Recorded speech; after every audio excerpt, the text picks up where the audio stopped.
संजय वर्णन कर रहा है। संजय उवाच एवमुक्त्वा ततो राजन् महायोगेश्वरो हरिः दर्शयामास पार्थाय परमं रूपमैश्वरम्।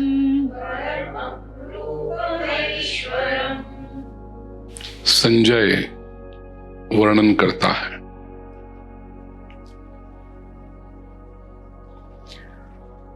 राजन किसके सामने कर रहा है संजय? धृतराष्ट्र के सामने। तो ये राजन जो संबोधन संजय करता है धृतराष्ट्र को करता है। राजन, एवं उक्त्वा, ऐसा कहकर, ततः, फिर,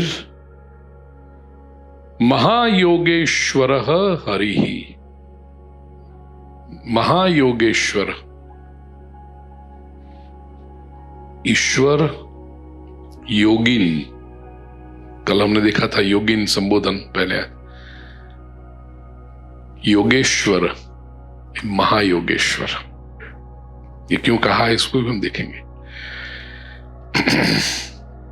हरि ही, भगवान श्री कृष्ण ने पार्थाय, अर्जुन को, परमम ऐश्वरम रूपम दर्शयामास, परम सुप्रीम ऐश्वर्यमय जो स्वरूप, ऐश्वर्य रूप है वह दर्शयामास, दिखाया, दर्शन कराया। अब एक प्रश्न ये होता है कि बहुत सुंदर संवाद अर्जुन का और श्री कृष्ण का चल रहा था, इसमें संजय की जरूरत क्या थी?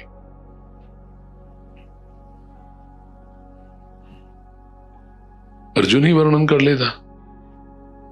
नहीं, संजय की आवश्यकता यहां पर इसलिए है,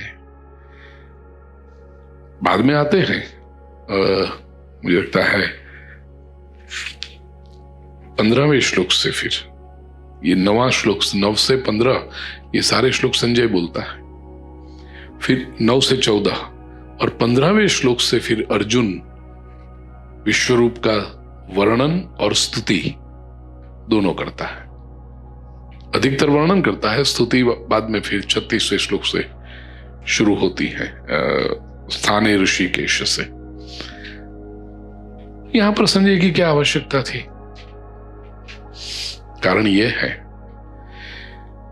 दिव्य चक्षु पाकर के अर्जुन ने भगवान के ये दिव्य स्वरूप का, वैश्वरूप का दर्शन किया है। He is so very emotionally overwhelmed, he is so much engrossed, इतना वो अभिभूत हो गया है कि अर्जुन बोलने की अवस्था में है ही नहीं।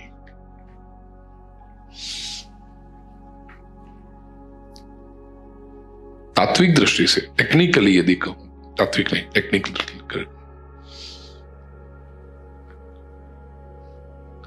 जिसने अनुभूति की हो उसमें अभिव्यक्ति का सामर्थ्य हो ही वो आवश्यक नहीं है।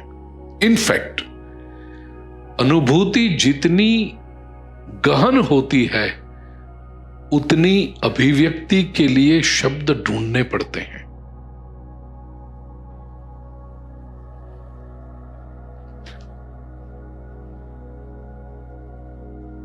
अपने सुंदर दृश्य देखा सूर्योदय का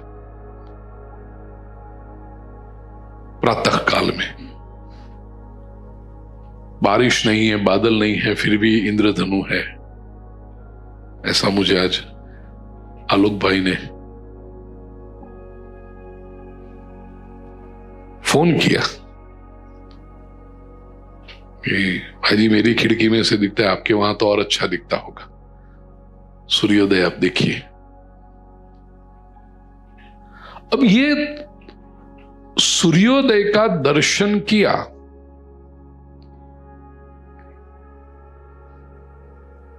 केवल इतना बता दिया, आप कीजिए।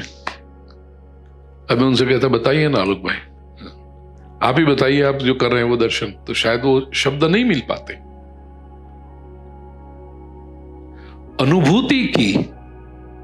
अनुभूति करने वाला अभिव्यक्ति स्पष्ट करेगा ही, ये आवश्यक नहीं है। सच पूछो तो उस समय वो अनुभूति में ही इतना डूबा हुआ है, इतना तरबतर है कि उसको अभिव्यक्ति के लिए कहना वो भी उसकी अनुभूति को चोट पहुंचाने जैसी बात है। उसको अनुभूति ही करने दीजिए। और कई बार किसी के पास अभिव्यक्ति का सामर्थ्य ऐसा हो, शब्दों का वैभव ऐसा हो, एक्सप्रेशंस उनके पास, एक्सप्रेसिवनेस ऐसी हो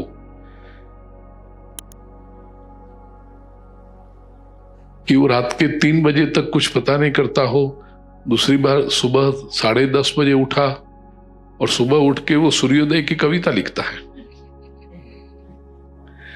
और वो 10:30 बजे उठकर सूर्योदय की कविता लिखेगा, वो कविता को अवार्ड भी मिलता है। वाह वाह, क्या वर्णन किया।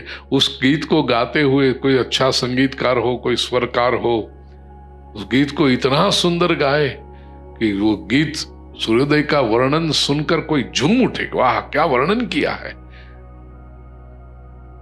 और एक गीतकार से पूछा जाए कि आपने कब, मैंने तो कभी सूर्योदय देखा नहीं।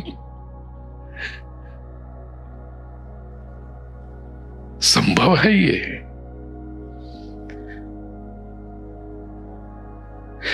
एक बात तो बहुत स्पष्ट है प्रिय स्वजनों, जिस समय, हाँ ये हो सकता है कि अनुभूति कर चुके बाद में शांति से फिर उसका वर्णन किया तो अभिव्यक्ति आ सकती है, लेकिन जिस समय अनुभूति चल रही हो उसी वक्त उसका अभिव्यक्तिकरण करना कठिन हो जाता है। को देखा है मेरी नजरों में, तेरी तारीफ हो मगर कैसे, ये बंदी ये नजर जुबान कैसे, ये बंदी ये जुबान नजर कैसे, ना जुबान को दिखाई देता है, ना निगाहों से बात होती है, जिक्र होता है जब क़यामत का, तेरे जलने की बात होती है।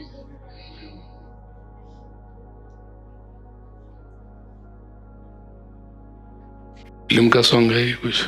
अच्छा,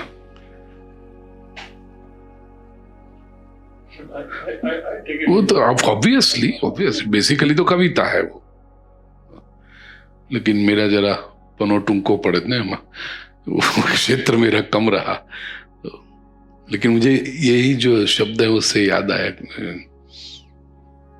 रामचरितमानस में, भगवान राम कथा में जब मैं राम और सीता का अमराईवाड़ी में मिलन होता है, वहां कहता हूं कि जुबां बेनजर और नजर बेजुबां है, क्योंकि सीता जी ने राम को देखा और राम ने सीता जी को देखा। सहेलियां जब सीता जी से पूछती हैं जानकी जी से कि कैसे हैं प्रभु बता, उसने आंखें बंद कर ली, कैसे वर्णन करूं। जिन आंखों ने प्रभु का दर्शन किया है, आपकी उसमें रहमत कृपा की बात आई, तो जिन आंखों ने प्रभु का दर्शन किया, आंखों के पास तो जीभ है ही नहीं, और जो जीभ वर्णन करने वाली है उसने तो देखा नहीं है, तो वो क्या वर्णन करेगी। कहने का आशय, अर्जुन यहां पर दिव्य चक्षु पा करके ईश्वर की अनुभूति में इतना सराबोर हो गया है कि तुरंत उसके लिए अभिव्यक्ति करना असंभव था, इसलिए संजय उवाच की आवश्यकता पड़ी। दूसरी बात, दिव्य चक्षु पाकर के अर्जुन अचानक भगवान श्री कृष्ण की इतना समीप एकत्व की, इहैकस्थम जगत कृष्णम, वो एकत्व की अनुभूति हुई। और एकत्व जब आता है तब भी वर्णन नहीं हो पाता। वर्णन करने के लिए डिस्टेंस आवश्यक है।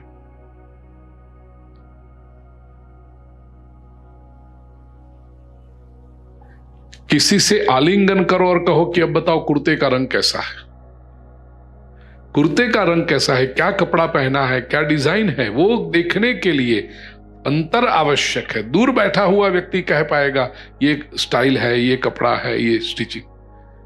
समीप वाला कैसे बता पाएगा? दिव्य चक्षु पाकर के अर्जुन और कृष्ण इतने समीप आ गए कि अब वो एक जो पर्सपेक्टिव खड़ा करना, डिस्टेंस, वो नहीं है। तीसरी बात, दिव्य चक्षु पाकर के विश्वरूप का दर्शन करते समय अर्जुन परमात्मा की यह परमोच्च लीला का पार्ट बन गया, अंग बन गया। और जो स्वयं लीला का अंग है वो लीला का वर्णन नहीं कर सकता।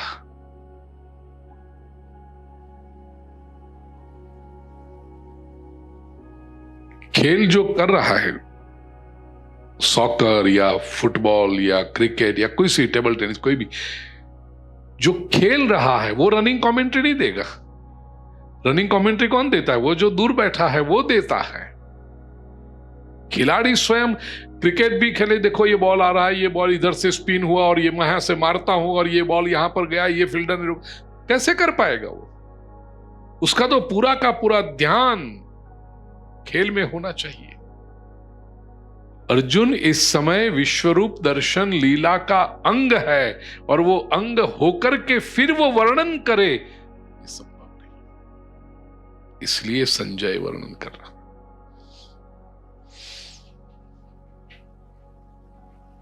जितने समीप होंगे ना उतनी बात सरल हो जाती है, स्पष्ट हो जाती है। जितने दूर होते हैं उतना वर्णन करना पड़ता। अर्जुन तो अनुभव करने में इतना मस्त हो गया है, वर्णन कहां करे। कोई स्वादिष्ट भोजन आप कर रहे हो और पास में बैठा हुआ उपवास वाला हो या उसको रिस्ट्रिक्शन हो, भोजन न करना हो, और आप एकदम आपका चेहरे देख करके बताओ ना क्या खा रहे हो, कैसा लग रहा है? तू उतारी भाखरी खाना तू सादा खा रहा है, खा, हमें जरा मौज करने दे। और उसको खाते खाते बोलो कैसा लग रहा है, ये क्या टेस्ट है, कैसा, क्या बताएगा वो? अर्जुन इस समय अनुभव बहुत सरल होता है, अनुभव बहुत स्पष्ट भी होता है। भगवान श्री कृष्ण के दर्शन का, विराट रूप के दर्शन का अनुभव इतना सरल, इतना स्पष्ट, अर्जुन उसी में इन्वॉल्व हुआ।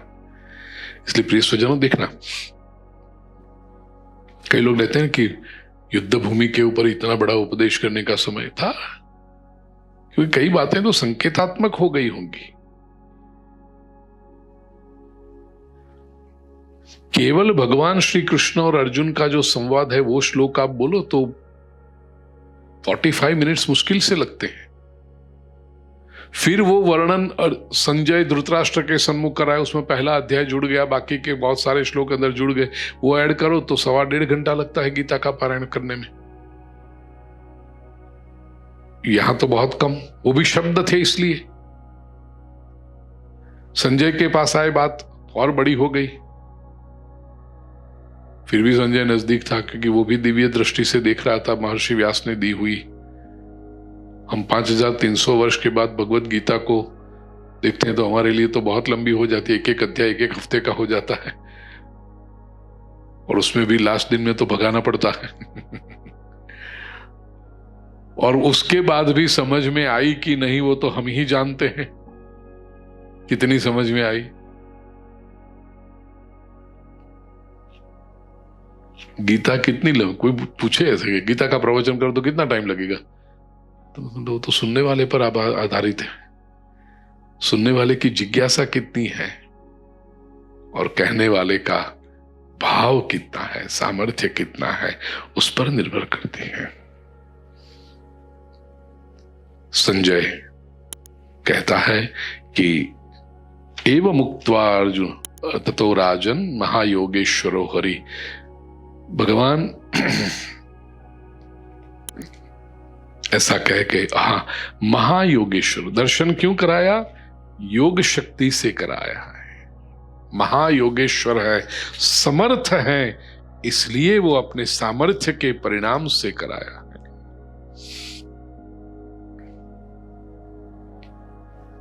जैसे कोई भी वस्तु देखने के लिए दो बातें चाहिए, आंख चाहिए, हाँ वस्तु तो है, वो तो देखनी है, नहीं तो कैसे दिखते। प्रकाश चाहिए,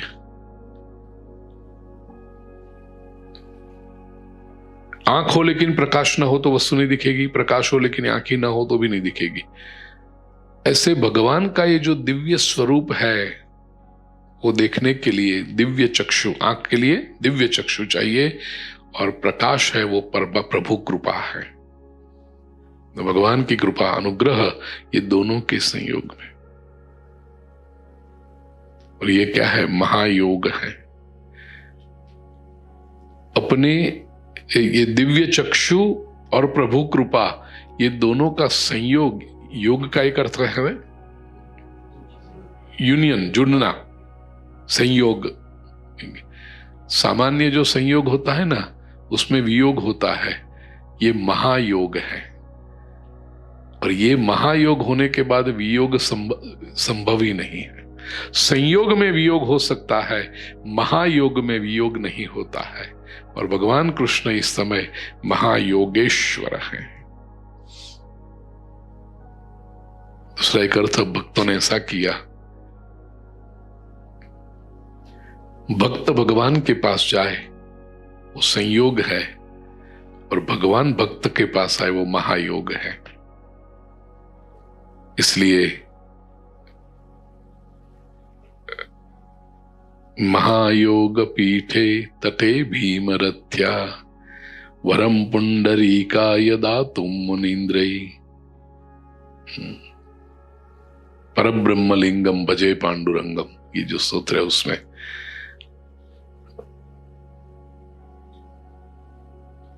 पांडुरंग के दर्शन करने के लिए जब जाते हैं, महायोग पीठे तटे भीमरथ्या वरम पुंडरीकाय दातुम मुनीन्द्रैः समागत्य तिष्ठत्यमानंद कंदम परब्रह्मलिंगम भजे पांडुरंग। कितने वर्षों के बाद याद आया है,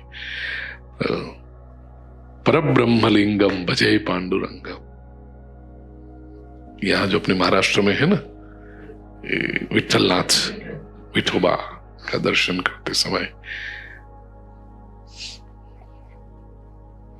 महायोगेश्वर। क्यों?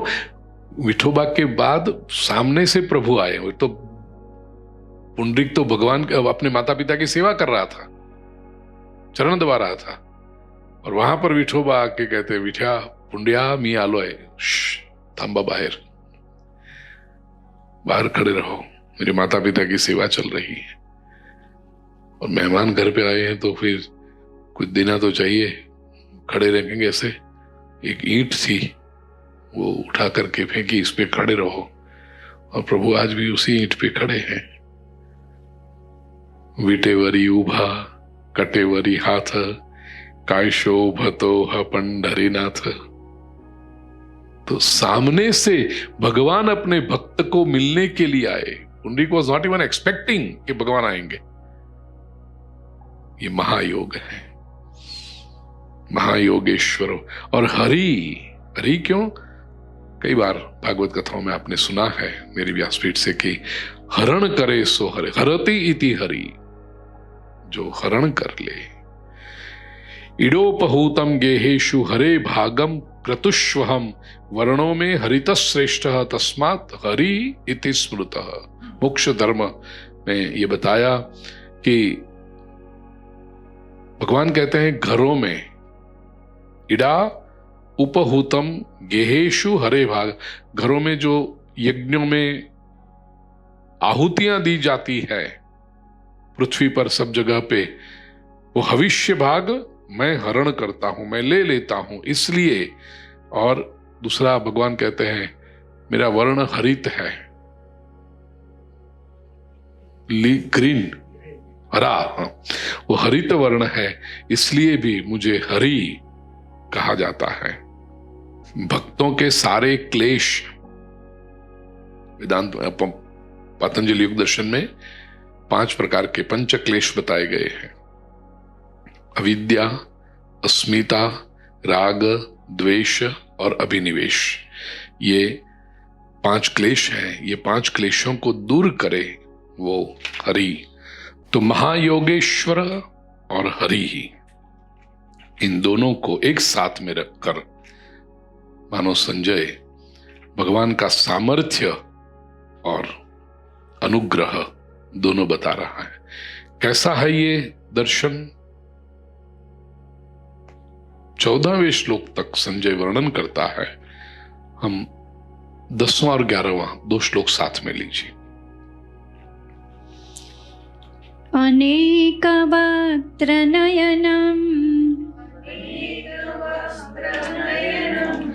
अनेकाद्भुतदर्शनम्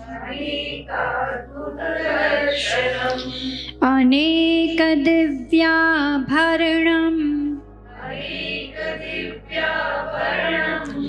दिव्यानेकोद्यतायुधम् दिव्यमाल्याम्बरधरम् दिव्यगन्धानुलेपनम्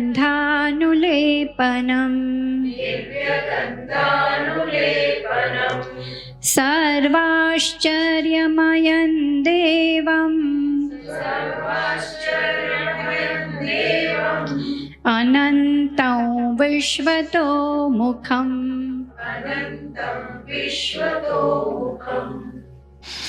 अनेक वक्त्र नयनम। संजय विश्व रूप का वर्णन कर रहा है। अनेक, ये शब्द बार बार यहां इस श्लोक में है। कई, वक्त्र का अर्थ है मुख और नयन नेत्र। अनेक मुख, अनेक नेत्र। अनेकाद्भुत दर्शनम, अनेक तरह के अद्भुत दर्शन हैं। अनेक दिव्याभरणम, अनेक दिव्य आभरण, आभरण आभूषण, अलंकार प्रभु ने धारण किए हुए हैं। अलौकिक है, दिव्य है। दिव्यानेकोद्यतायुधम, अनेक दिव्य उद्यत आयुधम, आयुध शस्त्र उद्यत उठाए हुए हैं। दिव्य माल्याम्बरधरम, दिव्य माला अंबर वस्त्र धारण किए हैं। दिव्य गंधानुलेपनम, ललाट पर, शरीर पर दिव्य गंध चंदन का लेपन किया हुआ है। चंदन, कुंकुम आदि दिव्य। सर्वाश्चर्यमयम देवम, ये भगवान इस समय कैसे हैं? सर्वाश्चर्य, संपूर्ण आश्चर्य, मार्वल्स, वंडर, यहां पर एक साथ में। अनंतम विश्वतोमुखम, ऐसे देव अनंत रूप वाले। विश्वतोमुखम, चारों तरफ जहां देखो वहीं पर भगवान का मुख दिखाई पड़ रहा है। ऐसे हैं प्रभु। ये श्लोक जब आप पढ़ोगे तो तुरंत वेद का पुरुष सूक्त याद आ जाता है। ओम सहस्र शीर्षा पुरुषः सहस्राक्ष सहस्रपाद सभूमिं सर्वतो स्पृत्वा अत्यतिष्ठत् दशांगुलम। चारों तरफ जितनी आंखें हैं उसी की हैं, जितने मस्तक हैं उसी के हैं, जितने मुख हैं उसी के हैं, जितने हाथ पैर जो भी देख सब परमात्मा के ही तो हैं।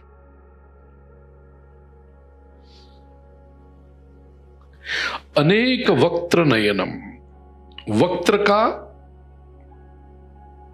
पॉपुलर मीनिंग जो है वो है मुख, लेकिन ओपनिंग जो खुला है वक्त्र। अब जब खुला है तो उसमें 2 बातें होती हैं। जब कोई ओपनिंग हो तो उसमें से बाहर भी आ सकता है और अंदर भी जा सकता है। यहां केवल मुख नहीं कहा, अनेक मुख नयनम ऐसा भी कहते तो संधि छंद टूटता नहीं था, अनुष्टुप छंद बराबर रहता था, लेकिन वक्त्र कहा क्योंकि आगे वर्णन आने वाला है, उसमें से आग की ज्वालाएं निकल रही और कितने लोग जा रहे हैं, इसलिए वक्त्र खुला हुआ है।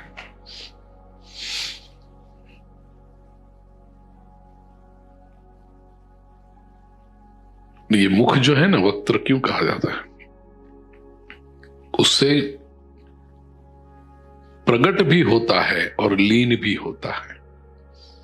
मुख से वाणी प्रगट होती है, शब्द प्रगट होते हैं, और भोजन करें तो वहीं से लीन भी होता है। यहां भगवान के अनेक मुख, अनेक वक्त्र और नयन, नयन उसमें जो चेतनता है वो बता रहे हैं, वो सभी रूपों में जो चैतन्य है।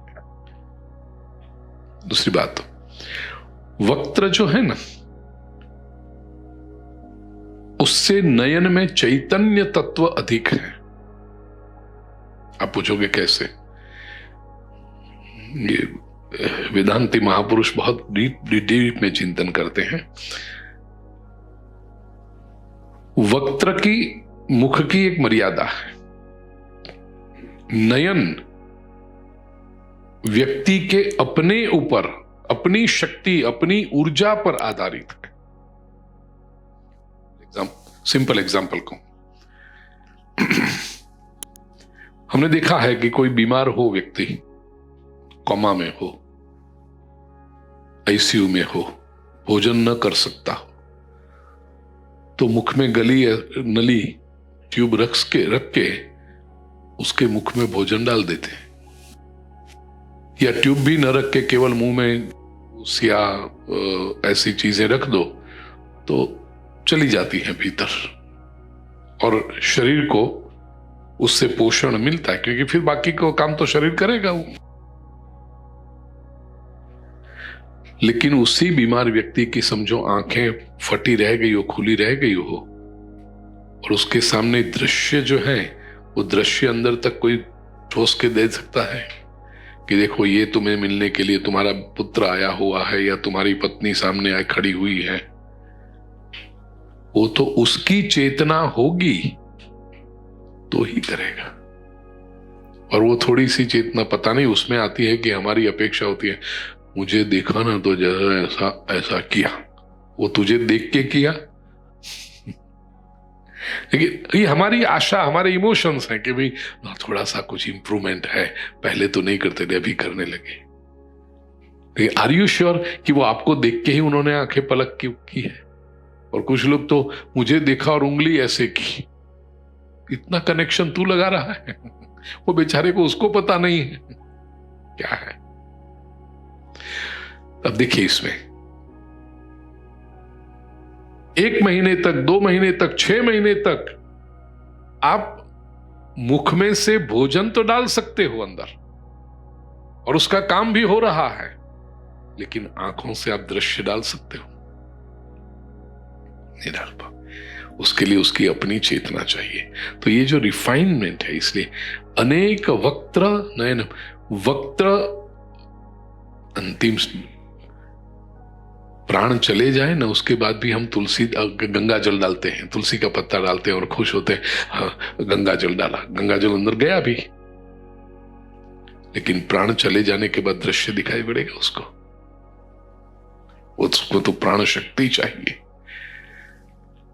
वक्त्र में और नयन, ये दोनों साथ में कहने का ये अर्थ है कि चेतनता जो भीतर की है, ये केवल बाहर, संसार होता, प्रकृति होती तो प्रकृति तो जड़ है,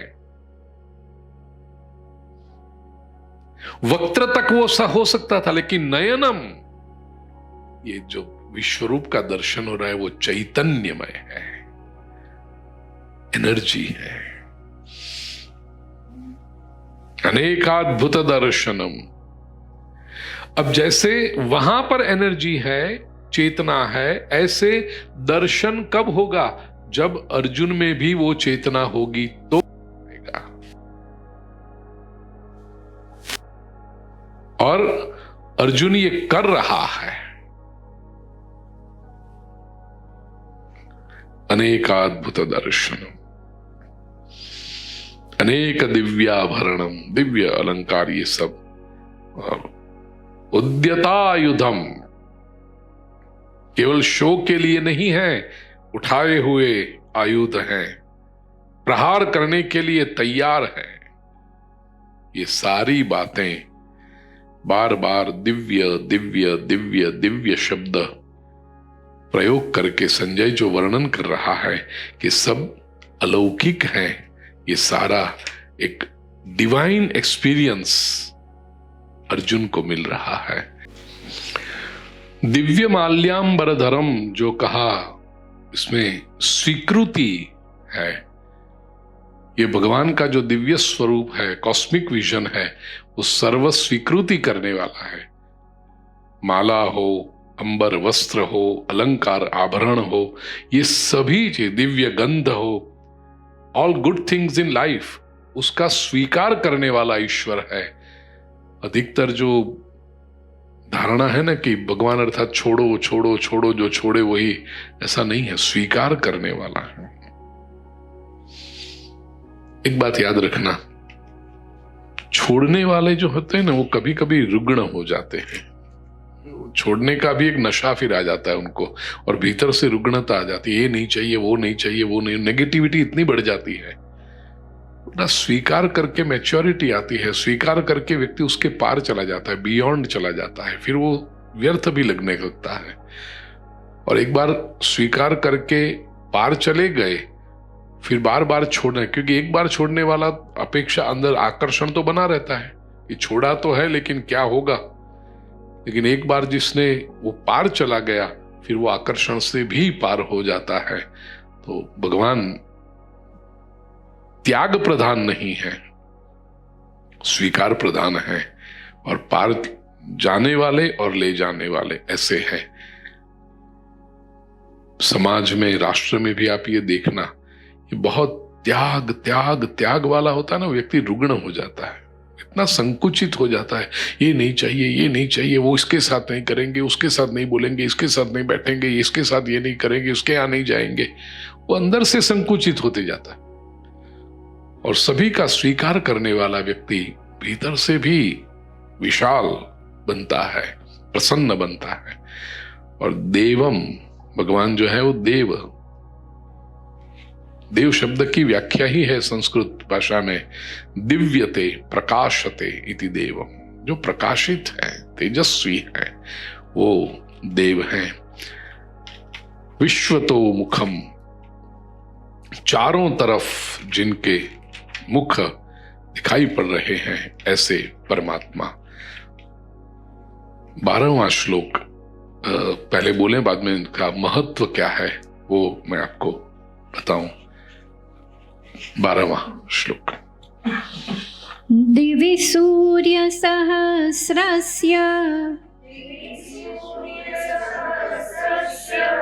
भवेद् युगपदुत्थिता यदि भासदृशी सा स्यात् भासस्तस्य महात्मनः।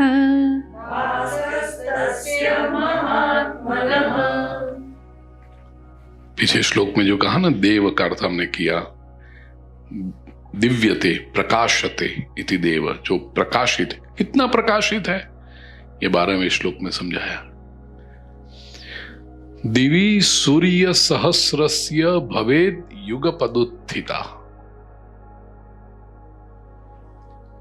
एक साथ में, दिवि, दिवि का अर्थ आकाश में, सूर्य सहस्रस्य, सहस्र 1000, सूर्य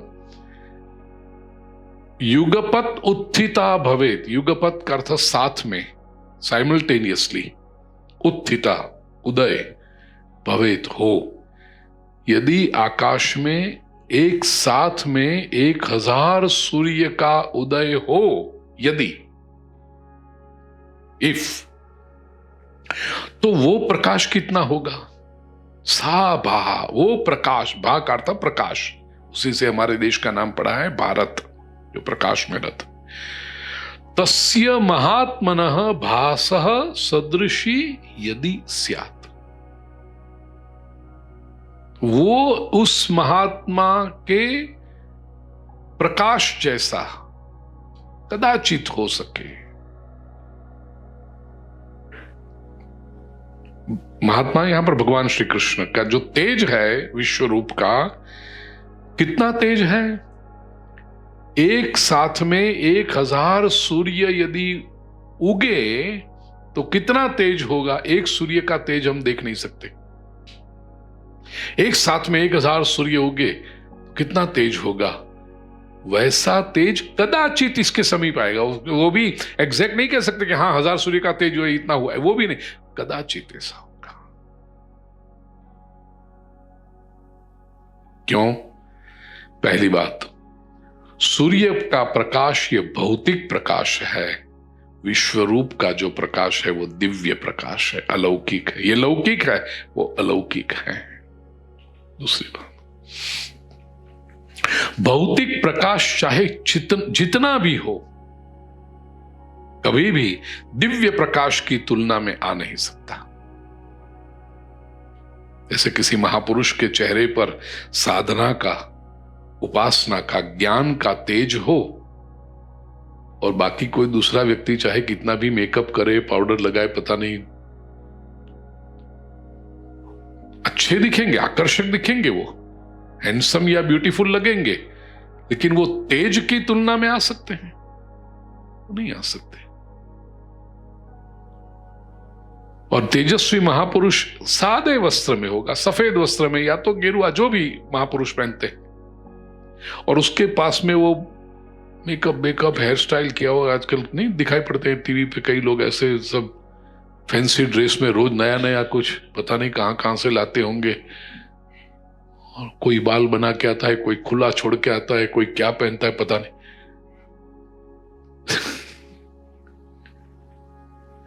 एक तेजस्वी व्यक्ति को रख दो, ये सारे फैंसी ड्रेस वाले डल हो जाते हैं, झांखा पड़ी जाने से क्यों है, फीके पड़ जाते हैं ये सब लोग। तो क्योंकि ये अलौकिक प्रकाश है, ये लौकिक प्रकाश है। 1000 सूर्य भी साथ में नहीं आते। तो क्वालिटी तो डिफरेंट है, लेकिन क्वांटिटी बहुत डिफरेंट है। ये कंपैरिजन क्वालिटी से ज्यादा क्वांटिटी की है, नहीं, क्वांटिटी से ज्यादा क्वालिटी की है। क्वांटिटी तो डिफरेंट है, लेकिन क्वालिटी वो कहां से आएगी? संस्कृत व्याकरण के अनुसार संजय ने इस श्लोक में अभूत उपमा अलंकार का उपयोग किया है। इसको अभूत उपमा कहते। क्यों?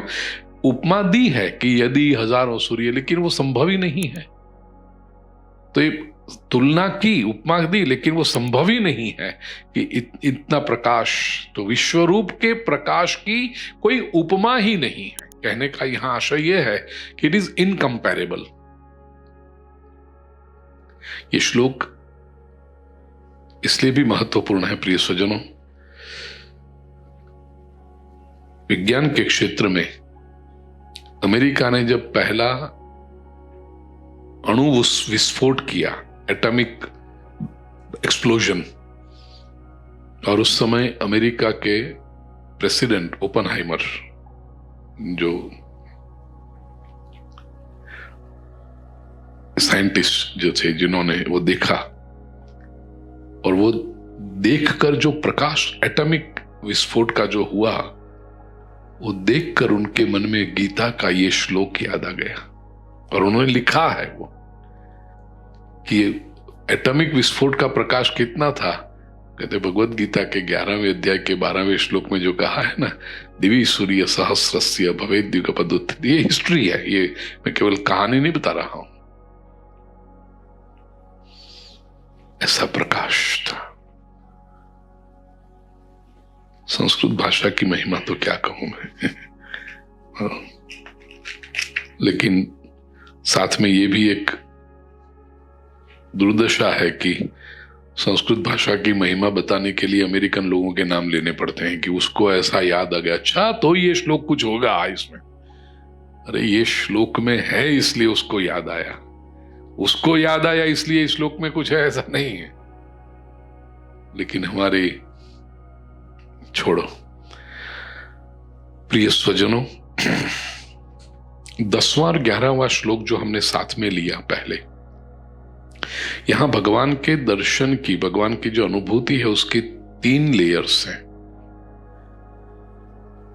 मजाक में कहूं तो पता नहीं, अभी भी नाटक देखने जाते हो तो 3 बेल होती है, मूवी देखने जाते हो 3 बेल बजती है, 1 ही बजती है, पता नहीं। पहले तो नाटक में जा रहे थे 3 बेल बज रही, पहली बेल बजे तो फिर दरवाजा खुलता है, लोग अंदर बैठना शुरू करते हैं। दूसरी बेल बजती है तो थोड़े और सेटल होने लगते हैं कि अभी बहुत कम समय बचा, और तीसरी बेल जब बजती है तब पर्दा खुलता है और नाटक शुरू होता है। First bell, second bell and third bell. 10वां और 11वां श्लोक जो है ना, वो प्रथम लेयर है जिसमें भगवान के सुंदर स्वरूप का वर्णन है, महिमा वाला जो है स्वरूप उसका वर्णन है, ऐश्वर्यमय स्वरूप है उसका वर्णन। 12वें श्लोक में दूसरा लेयर आता है जिसमें भगवान का तेजोमय स्वरूप है, प्रकाशमय स्वरूप है, जो सभी के लिए देखना संभव भी नहीं है, उसका वर्णन है। और फिर जब आगे चलें तो प्रभु का एक और स्वरूप आएगा। देखिए 13वां श्लोक, तत्रैकस्थं जगत्कृत्स्नं प्रविभक्तमनेकधा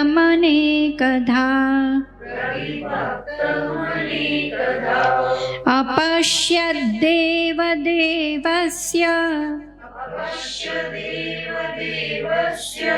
शरीरे पाण्डवस्तदा।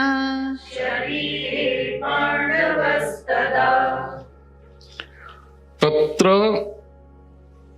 एकस्थं जगत्कृत्स्नं प्रविभक्तम अनेकधा तदा शरीरे अपश्यत देवदेवस्य शरीरे पांडवस्तदा।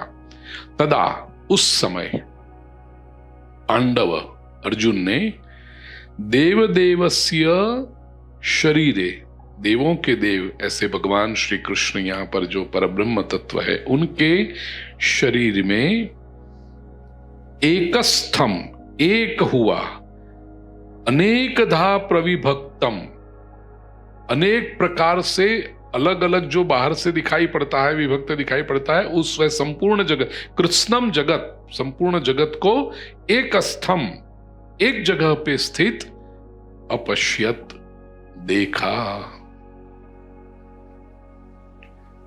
अर्जुन ने उस समय भगवान के श्री अंग में, भगवान के शरीर में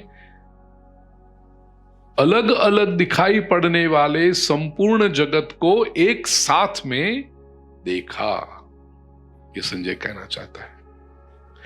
अब देखिए आज के ही प्रवचन में 7वें श्लोक में भगवान जब वर्णन कर रहे हैं अपने स्वरूप का, दिव्य दृष्टि देने से पहले वर्णन करते हुए भगवान ने कहा, इहैकस्थं जगत कृत्स्नम पश्याद्य सचराचरम। हे अर्जुन, सचराचरम इह एकस्थम कृत्स्नम जगत पश्य। ये चर अचर सचराचर ऐसा पूरा जगत यहां एकत्र हुआ, तू देख। और वही संजय वर्णन करता है, अर्जुन ने क्या देखा 13वें श्लोक में, तत्रैकस्थं जगत कृत्स्नम प्रविभक्तमनेकधा।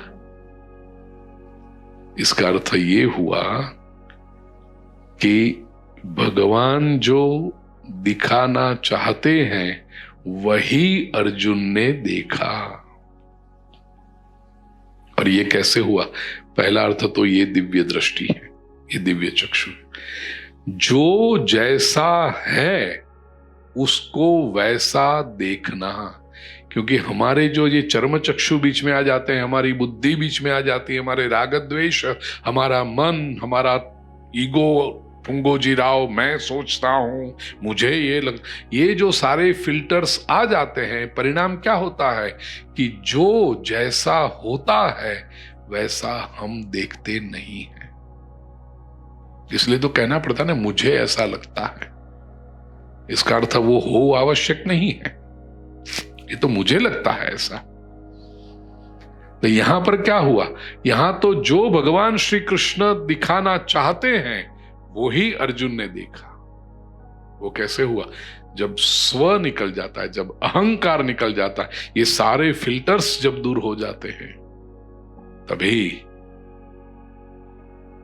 ईश्वर, और मैं तो संसार के लिए कहूं, जीवन संसार भी जैसा है वैसा दिखने लगता है। और यही बहुत बड़ी उपलब्धि है, यही दिव्य दृष्टि। जो जैसा है वो देख लो ना। हम अपनी दृष्टि को इतना बीच में डाल देते हैं। भगवान बुद्ध जब प्रवचन करते थे ना, तो प्रत्येक बात 3 बार बोलते थे। और कई बार वो आनंद पूछते कि तथागत, आपने एक बार कह दिया, समझ में आ गई बात, आप प्रत्येक बात 3-3 बार क्यों बोलते हो? बुद्ध हमेशा कहते कि यहां जितने लोग बैठे हैं वो सबका अपना अपना तरीका होता है, सब अपने ढंग से लेते हैं उसको। पहली बार जब सुनते हो तो तुम्हें भ्रम होता है कि पता चल गया, लेकिन यूजुअली पहली बार में तो मनुष्य केवल अपनी मान्यताओं को ही रिपीट करता है। जो हमारे विचार के साथ हो, हाँ बराबर कहा, बराबर कहा, बराबर कहा, अर्थात मैं जो मानता हूं वही इन्होंने भी कहा, अर्थात बराबर कहा। तो हम श्रोता बने कि परीक्षक बने? हम तो टिक लगाने वाले बने, राइट रॉन्ग करने वाले। और कुछ ऐसी बातें आ गई जो हमें पता ना हो, या तो हमारी मान्यता से कुछ अलग हो, नहीं ये ठीक नहीं कहा उन्होंने।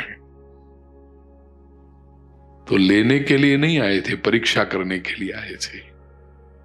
कुछ पाने के लिए नहीं आए थे, नापने के लिए आए थे कि इनको कितना आता है, जरा देखें तो सही कितना पता चलता। बुद्ध कहते थे पहली बार में तो केवल यही धंधा चलता है श्रोताओं का। दूसरी बार जब मैं कहता हूं तब व्यक्ति थोड़ा ये करता है, और तीसरी बार भी मैं तो पक्का करने की कोशिश करता हूं, लेकिन मुझे भरोसा नहीं कि मैं जो कहना चाहता हूं वही आप लोग सुन रहे हो। वक्ता के शब्द कान तक पहुंचते हैं, अर्थ तो श्रोता का अपना होता है। लेकिन यहां पर जो श्री कृष्ण दर्शन कराना चाहते हैं वो ही अर्जुन ने किया है।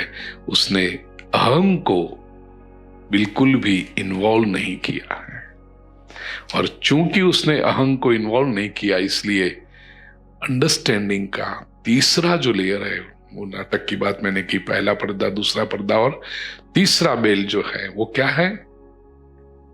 एक स्तंभ, एक साथ में देखा है। अनेक धा को एकस्थ, अनेक को एक देखना, अनेक के भीतर रहा एक देखना, विविधता में एकता का दर्शन का, अनेक धा में एकता का दर्शन, यही सही दृष्टि है, यही सही दर्शन है। अद्वैत देखा, एक देखा। तो पहला ऐश्वर्य, कौन से श्लोक? 9वां और 10वां, नहीं 10वां और 11वां, ऐश्वर्य का दर्शन किया।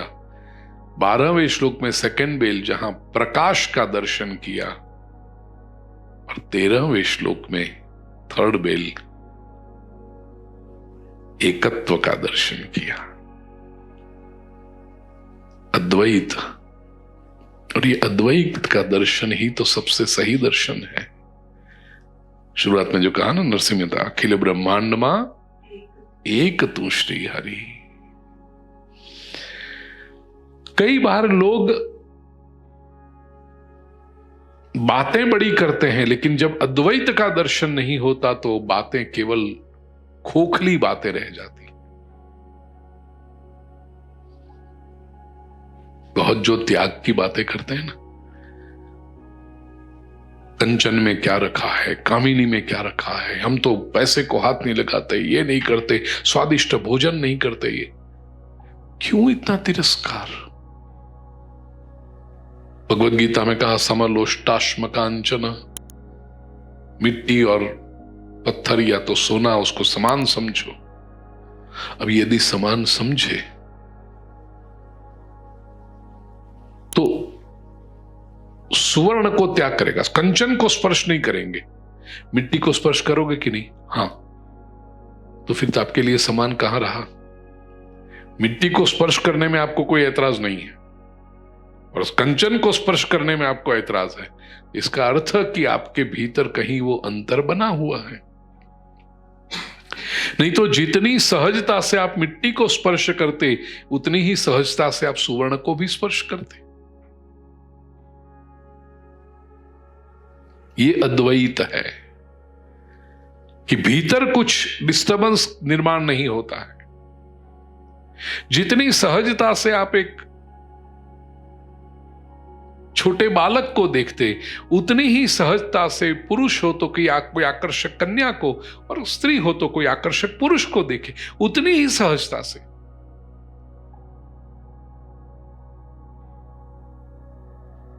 पुरुष कोई होगा तो हम स्त्रियों को नहीं देखते, स्त्रियां होगी तो हम पुरुषों को नहीं देखती। इसका अर्थ एकत्व नहीं है, ये फर्क है अंदर। और जिसको विश्वरूप का दर्शन करना है, टोटल एक्सपीरियंस करना है, तो ये फर्क आता क्यों है? उसके पार चले जाओ और फिर भी तुम्हारी समता, भगवद गीता का शब्द प्रयोग करूं तो समत्वं योग उच्यते, इक्वानिमिटी बनी रहनी चाहिए। अन्यथा पुरुष ने स्त्री का कुछ नहीं बिगाड़ा है, स्त्री ने पुरुष का कुछ नहीं बिगाड़ा है, लेकिन दोनों एक दूसरे की तरफ, पुरुष के लिए नारी नरक की खान है, नारी के लिए पुरुष पता नहीं कितना पतन कराता है। नारी डरी डरी सी रहती है पुरुष से, और पुरुष के लिए नारी नरक बना दी गई। कितना गैप खड़ा कर दिया। संपत्ति का विरोध, सभी का विरोध, स्वादिष्ट भोजन का विरोध। स्वास्थ्य के लिए कारण हो बात अलग, लेकिन केवल विरोध करने से भी। तो ये अद्वैत यहां पर निर्माण किया है। तत्रैकस्थं जगत कृत्स्नम, संसार की ये जो मौलिक एकता है, the inherent original unity of the universe, इसका दर्शन करना, ये परम प्रकाश,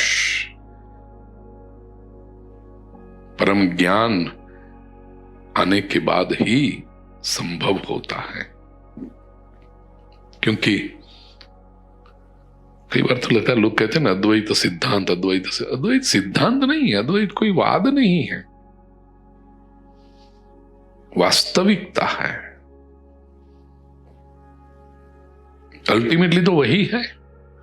इसलिए अद्वैत का अनुभव ये किसी भी साधक के लिए परमोच्च अनुभव है। ये अनुभव यहां पर अर्जुन को हुआ, इसलिए तत्रैकस्थं, उसने एक साथ में संपूर्ण जगत को एकत्व में देखा। 14वें श्लोक में संजय कहता है, ततः स विस्मयाविष्टो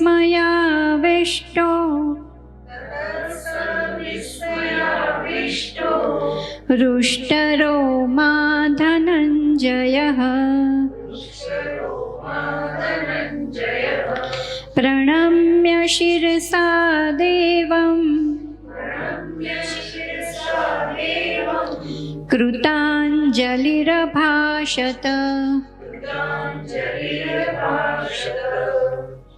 ततः, उसके बाद, किसके बाद? भगवान के विश्व रूप में एकत्व की अनुभूति होने के बाद, सह वह धनंजय, अर्जुन धनंजय कहा। धनंजय शब्द का अर्थ तो यह है कि धनांजयति इति धनंजय, जो संपत्ति को जीत कर, और महाभारत में वर्णन है कि उत्तर दिशा में जाकर के अर्जुन बहुत सारा धन इकट्ठा करके लाया था इंद्रप्रस्थ की स्थापना के समय। तब से उसको नाम मिला धनंजय, धनांजयति इति धनंजय। यहां क्या धन है, यहां धनंजय क्यों कहा? यहां धनंजय इसलिए कहा, विश्वरूप का दर्शन होना यही जीवन का सबसे बड़ा लाभ है, सबसे बड़ा सौभाग्य है। सांसारिक संपत्ति प्राप्त करना ये तो कोई भी कर लेता, और सब करते ही रहते हैं उसके लिए प्रयास, अपनी अपनी क्षमता, अपनी अपनी आवड़त, अनुभव के आधार पर, एक्सपर्टीज के आधार पर। लेकिन ईश्वर का दर्शन कर लेना, उससे बढ़कर तो कोई लाभ है ही नहीं। और इतना बड़ा लाभ, इतना बड़ा वैभव अर्जुन ने प्राप्त किया, इसलिए यहां उसको धनंजय कहा है। विस्मयाविष्ट, बहुत विस्मय से आविष्ट हो गया।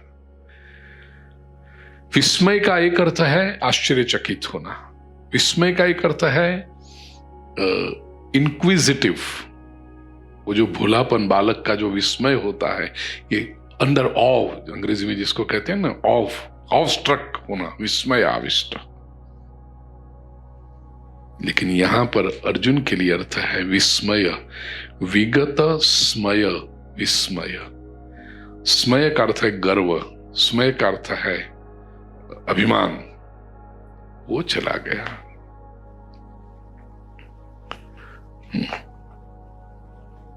स्मय, गोपी गीत में गोपियां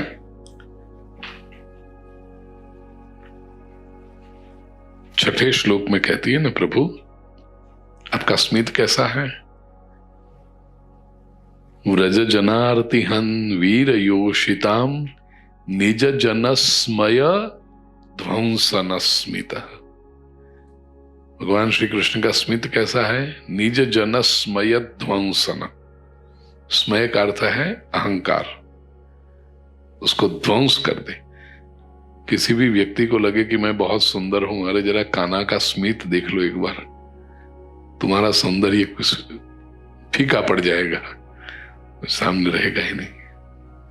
तो यहां पर अर्जुन के लिए कहा विस्मयाविष्ट। संपूर्ण ब्रह्मांड को परमात्मा श्री कृष्ण में देखकर अर्जुन को अपना ज्ञान, अपना सामर्थ्य, अपनी समझदारी, संपत्ति, सत्ता, शौर्य इत्यादि का जो भी रहा सहा अहंकार था, गर्व था कि मैं ये हूं, वो सब चला गया। विस्मयाविष्ट। रुष्ट रोमा, वो होता क्या है, जब भी हमारे अहंकार पर चोट पहुंचे ना तो दुख होता है।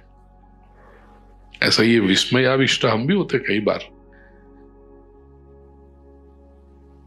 वेडिंग रिसेप्शन में हम अपना बेस्ट फुट फॉरवर्ड करें, अच्छे से अच्छा सूट महंगे वाला, या बहने हो तो महंगे वाली साड़ी, एकदम डिजाइनर साड़ी, अच्छा सा हेयर स्टाइल करके घर से निकलते समय तो लगेगा आहा, बाकी सब पीके पड़ जाएंगे, हम यानी हम इतने अच्छे तैयार होकर निकले हैं। और आजकल तो वो कपल मैचिंग करके भी जाते हैं ना, तो मैंने ऐसा सुना है। अच्छा ऐसा है, ओके। तो विवाह में ऐसे रिसेप्शन में गए कि वाह वाह, हम क्या क्या, वाह वाह राम जी क्या जोड़ी रे बनाई, ऐसा कुछ है ना, कि हम क्या लगेंगे, क्या दिखेंगे।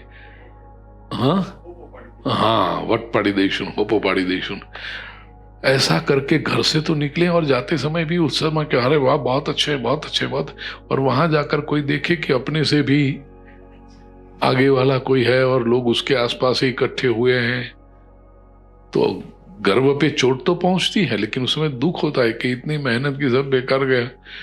ये जो ड्रेस लाए थे, ये हेयर स्टाइल बबू बाल वाली को बुला के करवाई, ये सब किया, सब निकम्मा गया, बेकार गया। चोट पहुंचती है। यहां अर्जुन ने स्मय हो गया, विस्मय हुआ, विगत स्मय, लेकिन हृष्ट रोम, यह आध्यात्मिक उन्नति है। अपने अहंकार पर चोट पड़े, अपना अहंकार चला जाए, उस समय आनंद होना चाहिए। अच्छा हुआ। एक बहुत सुंदर शायरी याद आ रही है।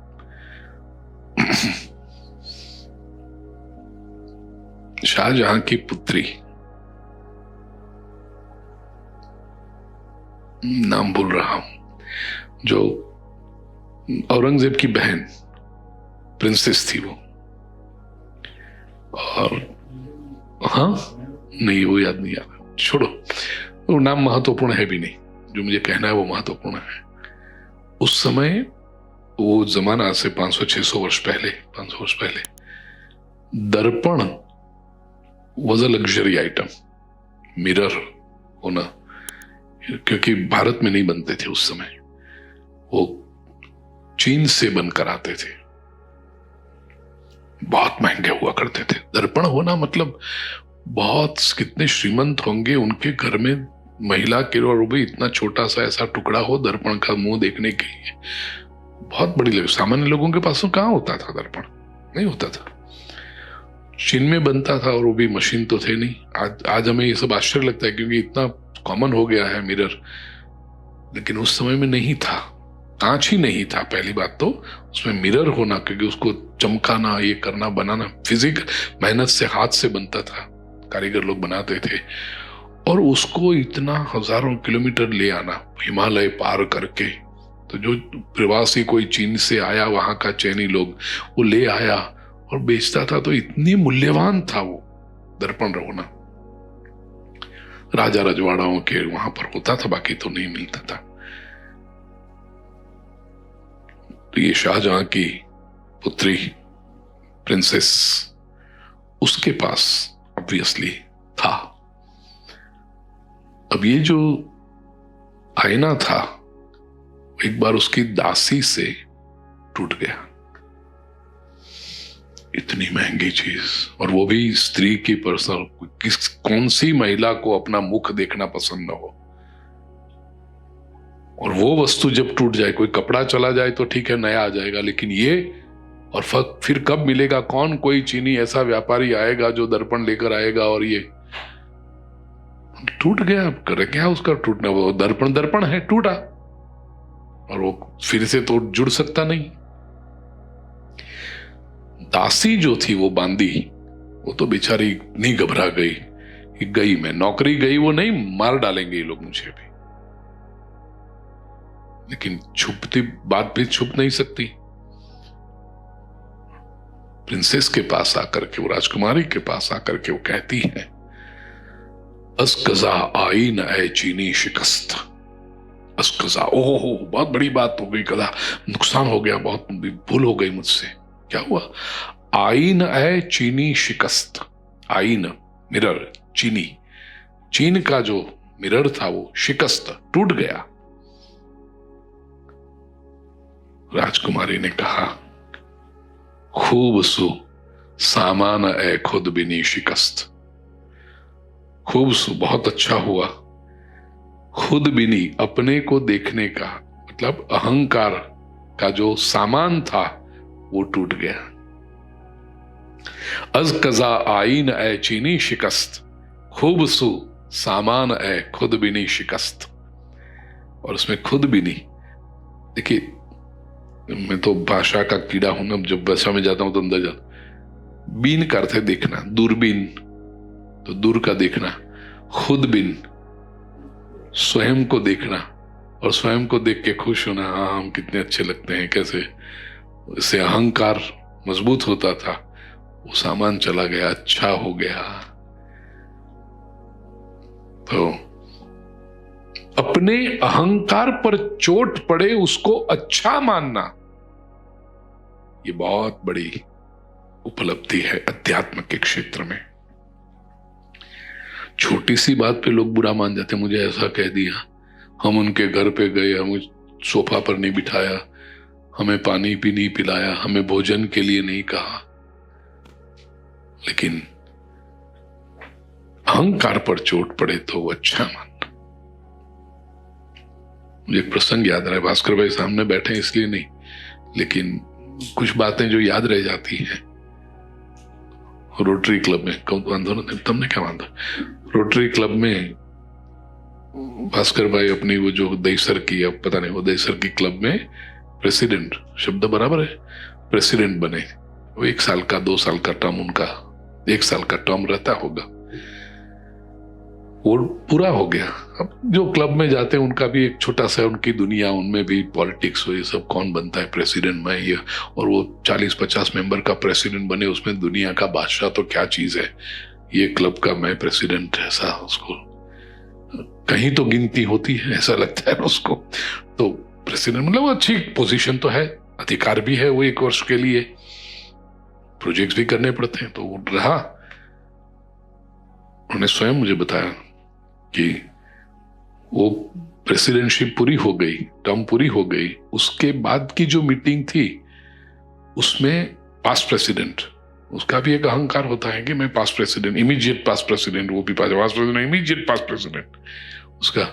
लेकिन भास्कर भाई उस समय कुछ यहाँ पट्टा बांध के वो मीटिंग चालू करने का घंटा बजाते हैं ना, वो बेल बजाते हैं, उसको क्या कहते हैं, सार्जेंट इन आर्म्स, वो बन के खड़े रहे कि मीटिंग शुरू और मीटिंग पूरी हो, उसमें जो घंटी बजाते हैं।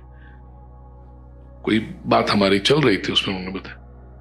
अब यूजुअली कोई ये मतलब सामान्य बात नहीं है, कोई ये प्रोटोकॉल की तरह की हर इमीडिएट पास्ट प्रेसिडेंट को ये सार्जेंट इन आर्म्स बनना, ऐसा नहीं होता है, लेकिन उन्होंने किया। तो फिर मैंने पूछा क्यों, तो कहते हैं इसलिए कि मैं इमीडिएट पास्ट प्रेसिडेंट हूं, उसका गर्मी रहनी नहीं चाहिए, वो तुरंत निकल जानी चाहिए, इसलिए वो छोटे, शायद वो छोटे से छोटा काम होता होगा, वो घंटी बजाना, सार्जेंट इन आर्म्स। कहने का आशय, अहंकार पर चोट पड़े वो अच्छा लगना है, उसको भी प्रभु की कृपा समझनी चाहिए।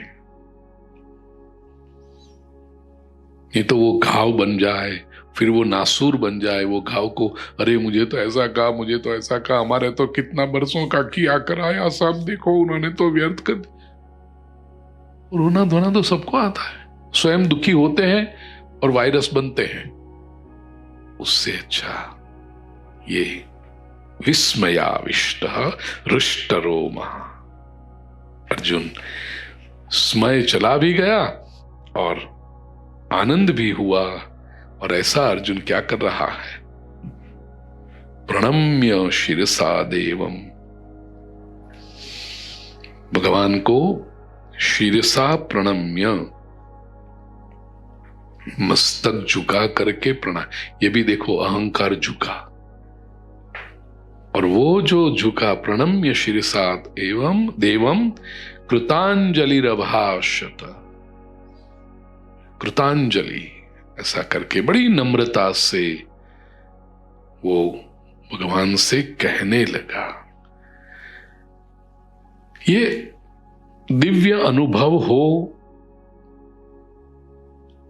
अनुग्रह का भाव जन्मे, महिमा पता चले, ये सब होने के बाद मस्तक झुकाना नहीं पड़ता, वो अपने आप झुक जाता है। जब रोए रोए में रुष्ट रोमा, ईश्वर की दिव्य चेतना का स्पंदन होने लगे और प्रभु ये केवल तेरी कृपा से हो रहा है ये पता चले, तब मस्तक झुकाने की आवश्यकता नहीं पड़ती, अपने आप झुक जाता है। ये श्रद्धा है। और प्रियजनों, ये श्रद्धा ही भक्ति का प्राण है। भक्ति योग में 12वें अध्याय में भगवान यही कहते हैं ना कि श्रद्धया परयोपेता ते में युक्ततम, परया श्रद्धया उपेता, परम श्रद्धा से जो युक्त है वही। श्रद्धा के बिना भक्ति कैसी? अरे मैं तो कहता हूं श्रद्धा के बिना प्रेम कैसे? जिस व्यक्ति के प्रति श्रद्धा ना हो उसको आप प्रेम कैसे करोगे? और प्रेम न कर पाए तो भक्ति तो बहुत दूर की बात है। समग्र सृष्टि के प्रति अहोभाव से मस्तक का झुकना ये करके अर्जुन ने अब 15वें श्लोक से परमात्मा का वर्णन और साथ में जैसे मैंने कहा स्तुति भी आरंभ की है। यह प्रकरण हम कल से देखेंगे। आज के लिए इतना ही। कृष्णाय वासुदेवाय हरये परमात्मने प्रणतक्लेशनाशाय गोविंदाय नमो नमः। ओम शांति शांति शांति। ॐ पूर्णमदः पूर्णमिदं पूर्णात् पूर्णमुदच्यते पूर्णस्य पूर्णमादाय पूर्णमेवावशिष्यते। ॐ शान्ति शान्ति शान्तिः। ॐ सहना भवतु सहनौ भुनक्तु सह वीर्यङ्करवावहै तेजस्विनावधीतमस्तु मा विद्विषावहै। ॐ शान्ति शान्ति शान्तिः।